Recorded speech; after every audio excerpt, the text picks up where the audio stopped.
ಮತ್ತು ಅದಾದಮೇಲೆ ದರ್ಶನ್ ಅವರು ಹುಡುಗ ಈ ಲಕ್ಷ್ಮಣ್ ಅಂತೇಳಿ ಒಬ್ಬರು ಅವ್ರ ಜೊತೆಗೆ ಡ್ರೈವರ್ ಅಲ್ಲ ಪಾಪ ಅವ್ರು ಮೊದಲು ಒಂದು ಫೈಟ್ ಮಾಸ್ಟರ್ ಅವರು ಚಿತ್ರರಂಗದಲ್ಲಿ ಇದ್ದರು. ಅವರ ಒಂದು ಒಳ್ಳೆಯ ನಡವಳಿಕೆ ನೋಡಿಬಿಟ್ಟು ದರ್ಶನ್ ಅವರು ಏನು ಮಾಡಿದರು, ಪರ್ಸನಲಾಗಿ ಇದ್ದು ನನ್ನ ಜೊತೆಗಿರು. ಅಂದರೆ ಆವಾಗ ತುಂಬ ಕಷ್ಟ ಇತ್ತು, ಫೈಟ್ರ್ಗಳಿಗೆಲ್ಲ ಏನು ಅಮೌಂಟ್ ಸರಿ ಸಿಗ್ತಾ ಇರಲಿಲ್ಲ.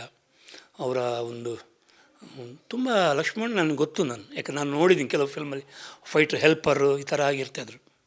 ದರ್ಶನ್ ಅವರು ಆವಾಗ ಹೇಳಿದ್ರು ತುಂಬ ಜನರಿಗೆ ಮಾಡಿದಲ್ಲಿ ಈ ಫೈಟರ್ಸ್ಗಳಿಗೆ ಫೈಟ್ ಮಾಸ್ಟರ್ಗಳಿಗೆಲ್ಲ ಸಪೋರ್ಟಾಗಿ ನಿಂತಿದ್ದಾರೆ ರೀ, ತುಂಬ ಜನರಿಗೆ ಮಾಡಿದ್ದಾರೆ ಅವರು. ಆ ಇದರಲ್ಲಿ ಲಕ್ಷ್ಮಣಪ್ಪನೂ ಅವರು ನೋಡಿದರು, ಜೊತೆಗೆ ಇದ್ದು ಬಿಡು ಅಂತೇಳಿ ಆವಾಗ ಅವ್ರು ಇಟ್ಕೊಂಡಿರೋದು ನಮ್ಮ ಅವರ ಡ್ರೈವರ್ನ. ಸೊ ಆ ವ್ಯಕ್ತಿ ಫೋನ್ ಮಾಡಿ ಕಾಯ್ತಾಯಿದ್ರು. ನನಗೆ ಗೊತ್ತಿಲ್ಲ, ಯಾಕಂದರೆ ಅದು ನಿಮ್ಮ ಮೀಡಿಯಾದಲ್ಲೆಲ್ಲ ಬರೋಕ್ಕೆ ಸ್ಟಾರ್ಟ್ ಆಗೋಯ್ತು. ಅವತ್ತು ಬಂದಾಗ ಪಬ್ಲಿಕ್ಕೆಲ್ಲ ಏನು ನನಗೆ ಯಶ್ ಅವರು ಫೋನ್ ಮಾಡಿದರು. ಅದಾದಮೇಲೆ ನೆಕ್ಸ್ಟ್ ಡೇಯಲ್ಲಿ ತುಂಬ ಕಾಲ್ಗಳು ಮತ್ತು ನಿಮ್ಮ ಮೀಡಿಯಾದಲ್ಲಿ ಇಂಟರ್ವ್ಯೂ ಎಲ್ಲ ಮಾಡ್ತಾಯಿದ್ರು. ಆ ಟೈಮಲ್ಲಿ ಇವರು ನನಗೆ ಏನು ಫೋನ್ ಮಾಡಿದರು. ನಾನು ಅದು ಫೋನ್ ತೆಗೆದಿಲ್ಲ. ಒಂದು ಅರ್ಧ ಗಂಟೆ ಕಾದರು ಅವರು. ಕಾದ್ಮೇಲೆ ನಾನು ವಾಚ್ಮ್ಯಾನ್ ಬಿಡ್ತಾಯಿಲ್ಲ, ಏನು ಸರ್ ಹೀಗೆ ಬಂದಿದ್ದೀವಿ, ಅವನು ಹೇಳಿದೆ ಗೊತ್ತಿಲ್ಲ ಸರಿಂದ. ಮತ್ತು ಬಂದರು ಒಂದು ಅಮೌಂಟ್ ಕೊಟ್ಟು ಏನು ಮಾತಾಡಿಲ್ಲ. ಬಾಸ್ ಸ್ವಲ್ಪ ಅರ್ಜೆಂಟ್ ಇಟ್ಕೋಬೇಕು ಹೇಳಿದರು, ಕೊಟ್ಟು ಸೀದಾ ಹೋದ್ಮೇಲೆ ನೆಕ್ಸ್ಟ್ ಡೇ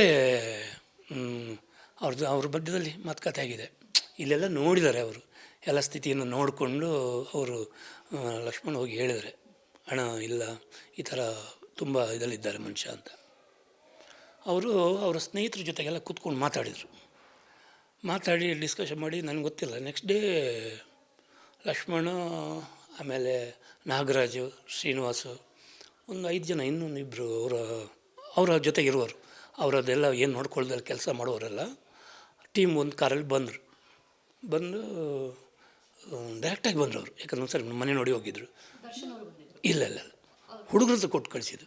ಹುಡುಗರು ಬಂದರು ತಕ್ಷಣ ಬಂದರು, ಹೀಗೆ ಬಾಸ್ ದುಡ್ಡು ಕೊಟ್ಟು ಕಳಿಸಿದ್ದು. ನನಗದು ವಿಷಯ ಗೊತ್ತಿಲ್ಲ, ಕೊಟ್ಟಾಗಿದೆಲ್ಲ ಇಲ್ಲ ಇದು ಮುಟ್ಟಿಸ್ಲಿಕ್ಕೆ ಹೇಳಿದರು. ನಾನು ದೊಡ್ಡ ಬ್ಯಾಗು ಸ್ವಲ್ಪ ನನಗೆ ಏನಾಯ್ತು ಅಂದರೆ ಆವತ್ತು ಒಂದೇದು ನನಗೆ ಅಂದರೆ ಜನ ಒಂದು ಅವತ್ತು ಕಾಲ್ ಮಾಡೋದು, ಫೋನ್ ನಂಬರೆಲ್ಲ ಬಂದಿತ್ತು, ಜನರು ಹೆಲ್ಪಿಗೆ ನಿಂತಿದ್ದು, ಆಮೇಲೆ ಯಶ್ ಅವರು ನಿಂತಿದ್ದು. ಇದು ಏನಾಗ್ತಾ ಉಂಟು ಇಂಡಸ್ಟ್ರಿಯಲ್ಲಿ ಇವರೆಲ್ಲ ಸಡನ್ನಾಗಿ ನನಗೆ ಗೊತ್ತಿಲ್ಲ ಇದೆಲ್ಲ. ಒಂದು ರೀತಿಯಲ್ಲಿ ಕ್ಯಾನ್ಸರ್ಸ್ ನಾನು ಅಲ್ಲಿ ಹೋರಾಟ ಇದ್ರೂ ಆಲ್ರೆಡಿ ಆಪ್ರೇಷನಲ್ಲಿ ಆಗಿತ್ತು. ಏನು ಇವರು ಹಿಂಗೆ ಬಂದಿದ್ದಾರೆ, ಅದು ಬ್ಯಾಗಲ್ಲಿ ದೊಡ್ಡ ಬ್ಯಾಗ್ ತೊಗೊಂಬಂದಿದ್ದಾರೆ, ಒಂದು 500 ಬಂಡ್ಲು ಇಟ್ಕೊಂಡು ಬಾಸ್ ಕೊಡಲಿಕ್ಕೆ ಹೇಳಿದ್ದಾರೆ. ನಾನು ಹೇಳಿದೆ ಏನು ನಮಗೇನು ಗೊತ್ತಿಲ್ಲ. ಸರಿ ಒಂದು ನಿಮಿಷ ರೀ, ಇಲ್ಲ ನೀವು ಎಣಿಸ್ಬೇಕು. ಏನು ಇಷ್ಟೇ ಅಮೌಂಟ್ ಎಣಿಸ್ಲಿಕ್ಕೆ ಟೈಮ್ ಆಗ್ತದಲ್ಲ, ಇರ್ರಿ ಕಾಫಿ ಮಾಡ್ತೀನಿ. ಇಲ್ಲ ಕಾಫಿ ಬೇಡ, ಏನು ಬೇಡ, ನಮ್ಮ ಮನೇಲಿ ಇನ್ನೂ ಅಂದರೆ ಅದು ಒಂದು 5 ನಿಮಿಷನೂ ಇರೋಕ್ಕೆ ಇಷ್ಟಪಡಲಿಲ್ಲ ಅವರು. ಅಂದರೆ ನಾವಿವತ್ತು ಏನು ಡಿ ಬಾಸ್ ಗ್ಯಾಂಗ್ ಅಂತ ಹೇಳ್ತಾ ಇದ್ದೀವಿ, ಅದರ ಒಳ್ಳೆತನ ನೀವು ನೋಡಿದ್ದೀರಾ? ಹಾಂ, ಕಣ್ಣಲ್ಲಿ ನೋಡಿರೋದು. ಅದು ಹೇಳ್ತೀನಿ ಕಾರಣ. 3 ನಿಮಿಷ 5 ನಿಮಿಷ ನೀರು ಕುಡಿಯೋದಿಲ್ಲ ಅಂದರೆ ನನಗೆ ಗೊತ್ತಾಗೋಯ್ತು. ನಾನು ಸುಮ್ಮನೆ ಅದೇ. ನಮ್ಮ ಮನೆಯವರು ಮನೆಗೆ ಬಂದಿದ್ದಾರೆ, ಏನು ರೀ ಲಕ್ಷ್ಮಿ ಹಣನ ಹಂಗೆ ತಂದಿದ್ದಾರೆ ಅಲ್ಲ ರೀ, ಅವರು ಹಾಗೆ ಹೋಗ್ತಿದ್ದಾರೆ, ನಾವು ತಪ್ಪಾಗೋದಿಲ್ವ? ನಾನು ಹೇಳಿದೆ ಇಲ್ಲ ಅವರು ಅವರ ಬಾಸಿಗೆ ಕೊಡೋ ಗೌರವ ಅದು.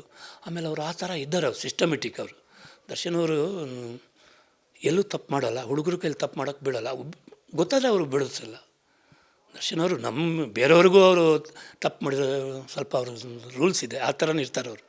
ಅವರ ಹುಡುಗರ ಕೈಲಿ ತಪ್ಪಾಯಿತು ಅಂದರೆ ಅವರು ಬಿಡೋದೇ ಇಲ್ಲ, ಅಂದರೆ ಅಷ್ಟು ಸ್ಟ್ರಿಕ್ಟಾಗಿರ್ತಾರೆ. ನೀವೇನೋ ಮಾಡೋಕ್ಕೆ ಹೋಗೋದು, ನಾನು ಇಂಡಸ್ಟ್ರಿಯಲ್ಲಿ ಎಲ್ಲರೂ ಅಂದರೆ ಪಬ್ಲಿಕ್ ಪ್ರಾಪರ್ಟಿ ಅವರು ದರ್ಶನ್ ಅಲ್ವಾ, ನಾನು ಹೇಗಿರಬೇಕು, ನೀವು ಏನೋ ಮಾಡೋಕ್ಕೆ ಗೊತ್ತಾಗೋದಿಲ್ಲ, ಜೊತೆಲಿದ್ದವ್ರಿಗೆ ಗೊತ್ತಾಗೋದಿಲ್ಲ, ತಪ್ಪಾಗಬಾರ್ದು ಅಂತ ಅವರು ಆ ಥರ ಸ್ಟ್ರಿಕ್ಟಾಗಿರೋದು. ಇಲ್ಲಿ ನೀರು ಕುಡಿಯೋದು, ಇನ್ನೇನೋ ಮಾತಾಡೋದು, ಲೂಸ್ ಟಾಕ್ಗಳು ಇರಬಾರ್ದು. ದರ್ಶನ್ ಅವ್ರದ್ದು ಮೇನು ಏನಂದರೆ ಅವ್ರು ಲೂಸ್ ಟಾಕ್ ಮಾತಾಡಬಾರ್ದು. ಶೂಟಿಂಗ್ ಸ್ಪಾಟಲ್ಲೂ ಹಂಗೆ ಬೇರೆಯವ್ರ ಬಗ್ಗೆ ಮಾತಾಡೋಗಿಲ್ಲ. ಬನ್ನಿ ನಮ್ಮ ಬಗ್ಗೆ ಮಾತಾಡಿ, ನಿಮ್ಮ ಫ್ಯಾಮಿಲಿ ಬಗ್ಗೆ ಮಾತಾಡಿ, ನಿಮ್ಗೆ ಏನಾದರೂ ಪ್ರಾಬ್ಲಮ್ ಉಂಟ ಮಾತಾಡಿ.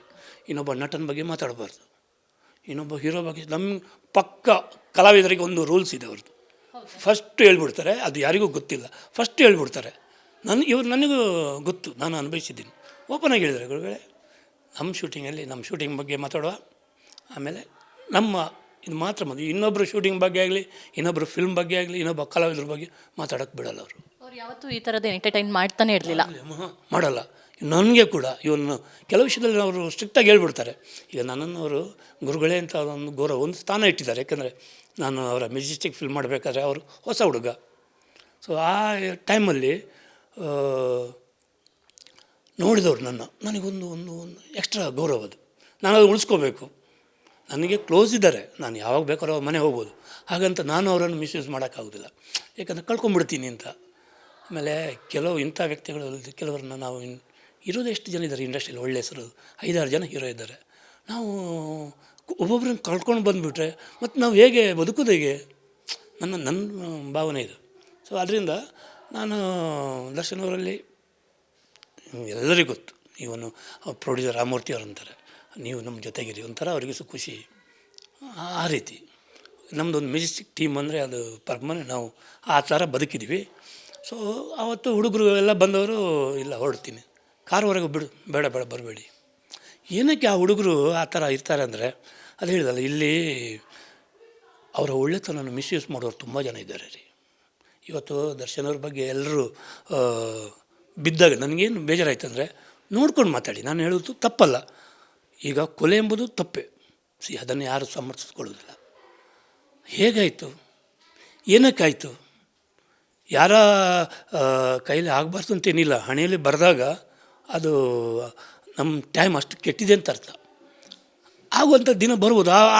ಬಂತು ಅಂತ ತಕ್ಷಣ ನಾವು ಎತ್ತಿ ಬಿಸಾಕ್ಬಿಟ್ಟು ಎಲ್ಲರೂ ಸೇರಿ ಕಲ್ಲು ಹೊಡೆದ್ರೆ ಮಾನಸಿಕವಾಗಿ ಅವ್ರು ಕೂಗಿರ್ತಾರೆ, ಏನಾಗ್ಬೋದು ಅವರು ಪರಿಸ್ಥಿತಿ. ಆಮೇಲೆ ಅವ್ರು ಆ ಥರ ಇದ್ದವರು ಅಲ್ಲ ರೀ. 10 ಜನರಿಗೆ ಸಹಾಯ ಮಾಡ್ತಾನೆ ವ್ಯಕ್ತಿ. ಅವರ ಫ್ಯಾಮಿಲಿ ಬಗ್ಗೆ ಅವ್ರು ಕೇರೆ ಮಾಡಿಲ್ಲ ಇವತ್ತವರೆಗೆ. ಹೇಳಿದಲ್ಲ, ನೀವೆಲ್ಲ ಹೇಳ್ತೀರಿ ಅವ್ರು ನಾನು ಮಾತಾಡೋಕ್ಕೆ ಬರೋದಿಲ್ಲ ಜಾಸ್ತಿ ಆದರೂ ನಿಮ್ಮ ಕೆಲವು ಇದರಲ್ಲಿ ಬರ್ತದೆ, ಫ್ಯಾಮಿಲಿ ನೋಡ್ಕೊಂಡಿಲ್ಲ. ಅವರಿಗೆ ನಾವೇ ಫ್ಯಾಮಿಲಿ. ನೀವು ಯಾರೋ ಕಲಾವಿದರನ್ನು ಕರೆದು ಕೇಳಿ, ಕನ್ನಡ ಇಂಡಸ್ಟ್ರಿಯಲ್ಲಿ ಯಾರಾದರೂ ಒಬ್ಬ ಕಲಾವಿದರನ್ನು ಕೇಳಿ, ದರ್ಶನ್ ನಿಮಗೇನಾದ್ರು ಹರ್ಟ್ ಮಾಡಿದಾರ ಅಂತ. ನಾನು ಹೇಳಿದಲ್ಲ, ನನಗೆ ಆವತ್ತು ನ್ಯೂಸಲ್ಲಿ ನೋಡಿ ನನಗೆ ಎದೆ ಹಾಗೇ ಇಟ್ಕೊಂಡ್ಬಿಟ್ಟೆ. ಏನು ಅಂದರೆ ಈ ಕೇಸಲ್ಲಿ ಸಿಗಾಕೋಬಾರ್ದು ಅವರು ಅಂತ. ನನಗೆ ಗೊತ್ತು ಈ ಕೇಸಿದ ಪವರ್ ಏನು, ಅದು ಏನನ್ನು ಮುಂದುವರ್ಕೊಂಡು ಹೋಗ್ತದೆ ಅಂತ.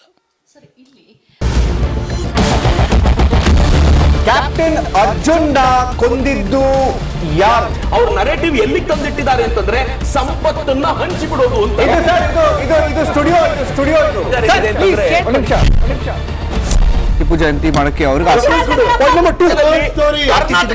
ಖಂಡಿಸಿದ್ರು. Very nice. ಯಾರು ತಪ್ಪು ಮಾಡಿರೋದಿಲ್ಲಿ? ಓಲೈಕೆ ಹೇಳಿಕೆ ಇದು ಅಂತ ಹೇಳಿ ಯಾಕೆ ಪರಿಗಣಿಸಬಾರ್ದು? I.N.I.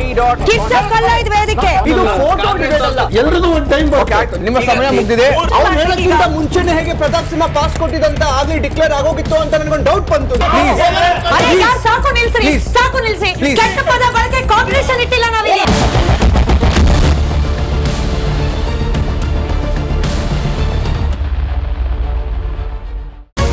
ರಿಪಬ್ಲಿಕ್ ವರ್ಲ್ಡ್ ಆಪ್ ಇದು ಕೇವಲ ಅಪ್ಲಿಕೇಶನ್ ಅಲ್ಲ, ಸಮಗ್ರ ಸುದ್ದಿಗಳ ಸಂಪರ್ಕ ಮಾರ್ಗಕ್ಕೆ ಕ್ರಾಂತಿಕಾರಿ ಬದಲಾವಣೆ. ರಿಪಬ್ಲಿಕ್ ವರ್ಲ್ಡ್ ಆಪ್ ಕೇವಲ ಸುದ್ದಿ ಅಪ್ಲಿಕೇಶನ್ ಪರಿಚಯಿಸ್ತಾ ಇಲ್ಲ, ಬದಲಾಗಿ ಡಿಜಿಟಲ್ ಸುದ್ದಿ ಬಳಕೆಯ ಹೊಸ ಯುಗಕ್ಕೆ ನಾಂದಿ ಹಾಡ್ತಾ ಇದೆ. ಇದೊಂದು ಬ್ರೇಕಿಂಗ್ ನ್ಯೂಸ್, ಪ್ರಭಾವಶಾಲಿ ಕಾರ್ಯಕ್ರಮಗಳಿಗೆ ಗಟ್ಟಿಯಾದ ನ್ಯೂಸ್. ಇಲ್ಲಿ ಕೇವಲ ತಾಜಾ ಸುದ್ದಿ, ಅದರ ನೇರ ಪ್ರಸಾರ ಮತ್ತು ಚರ್ಚೆಗಳಿಗೆ ಮಾತ್ರ ಅವಕಾಶ. ರಿಪಬ್ಲಿಕ್ ವರ್ಲ್ಡ್ ಆಪ್ ಡೌನ್ಲೋಡ್ ಮಾಡಿಕೊಳ್ಳಿ. ಗೂಗಲ್ ಪ್ಲೇಸ್ಟೋರ್ ಮತ್ತು ಆಪಲ್ ಆಪ್ ಸ್ಟೋರ್ನಲ್ಲಿ ಲಭ್ಯವಿದೆ.